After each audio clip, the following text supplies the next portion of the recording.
5ই August fascist সরকার বিরোধী আন্দোলনে সাভারের বাইপালে পুলিশের গুলিতে নিহত হন ঢাকা সিটি ইউনিভার্সিটির টেক্সটাইল দ্বিতীয় বর্ষের শিক্ষার্থী সাজ্জাদ হোসেন সজল। শান্ত স্বভাবের সজল পড়াশোনার পাশাপাশি ন্যায় ও অধিকার নিয়ে ভাবতেন। জানা যায় সেদিন মিছিলে অংশ নেওয়ার সময় পুলিশ তাকে গুলি করে। গুলিবিদ্ধ দেহ গাড়িতে তুলে পুড়িয়ে দেয় পুলিশ ও স্বৈরাচার বাহিনী। আন্দোলনের দিন সকালে সজল তার বাবা খলিলুর রহমানকে ফোন করে বলেছিলেন, তোমরা চিন্তা করো না, আমি মিছিলে আছি, বিকেলে বাসায় ফিরব। কিন্তু এরপর থেকে তার ফোন বন্ধ পাওয়া যায়। সজলকে খুঁজতে সারাদিন হাসপাতাল ও আশেপাশের এলাকায় ছুটে যান তার বাবা মা।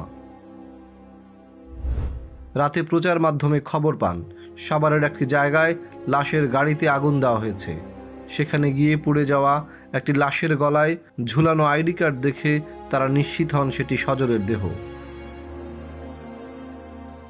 লাশের মাথা ও পিঠ পুড়ে যাওয়ায় চেনার উপায় ছিল না, তবে আইডি কার্ডের মাধ্যমে নিশ্চিত হন তারা।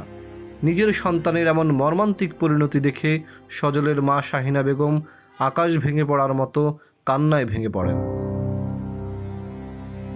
তার বাবার আশা ছিল ছেলেকে টেক্সটাইল ইঞ্জিনিয়ার বানাবেন, কিন্তু সেই স্বপ্ন পুলিশ ও পেটুয়া বাহিনীর নির্মমতায় আগুনে পুড়ে ছাই হয়ে যায়।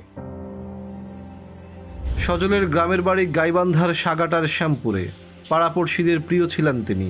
তার বাবা মা তাকে টেক্সটাইল ইঞ্জিনিয়ার হিসেবে দেখতে চেয়েছিলেন। 1 বছর 2 মাস বয়সী কন্যা সন্তান আদিবা তাঁর বাবার অভাব বুঝতে না পারলেও মায়ের চোখের জল এখনও থামেনি।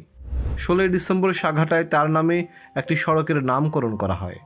তবে সজলের মা চায় তার ছেলে যেন রাষ্ট্রীয়ভাবে শহীদের মর্যাদা পায় এবং তার নাম পাঠ্যপুস্তকে অন্তর্ভুক্ত হয়।